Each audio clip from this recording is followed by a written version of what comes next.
Collage is an approach to urban planning that was proposed by Colin Rowe and Fred Ketter in their 1978 book, Collage City.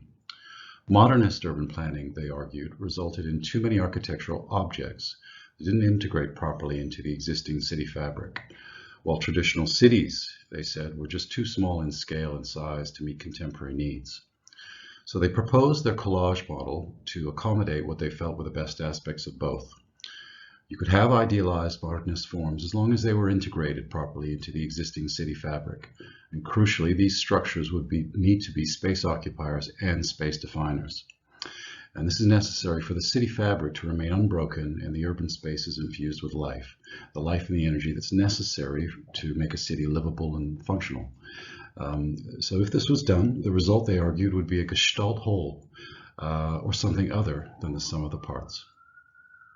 The following examples from the City of London will illustrate the key concepts of the collage approach and also show how London is a true collage city. The Barbican residential housing estate was conceived as a total utopian solution for city living in the 1960s.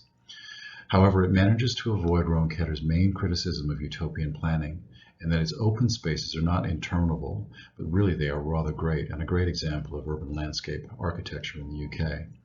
Also, its structures and open spaces carefully reference some well-known elements of London, such as the typical London Park, sweeping terraces of John Nash and the Roman ruins. So what we have is a multiplicity of identities collaged together, traditional London typologies with the idealized forms of 20th century modernism.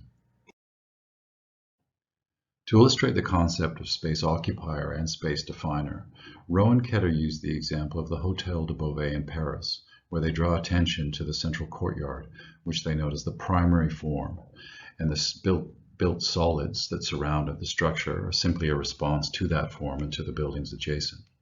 Now in London, we have an excellent example of Finsbury Circus, which functions in just the same way. The elliptical geometry of the central park can be considered the primary form, and the structures that surround it are simply a response to that form and to the buildings adjacent. For collage to be effective, new buildings must communicate with the existing city around them. And in London, we can look at the example of St. Paul's Cathedral, the Tate Modern Museum, and the Millennium Bridge. Now, these are three separate entities that have been brought together into a larger whole. The newer buildings are linked to the older buildings through a visual and spatial connection.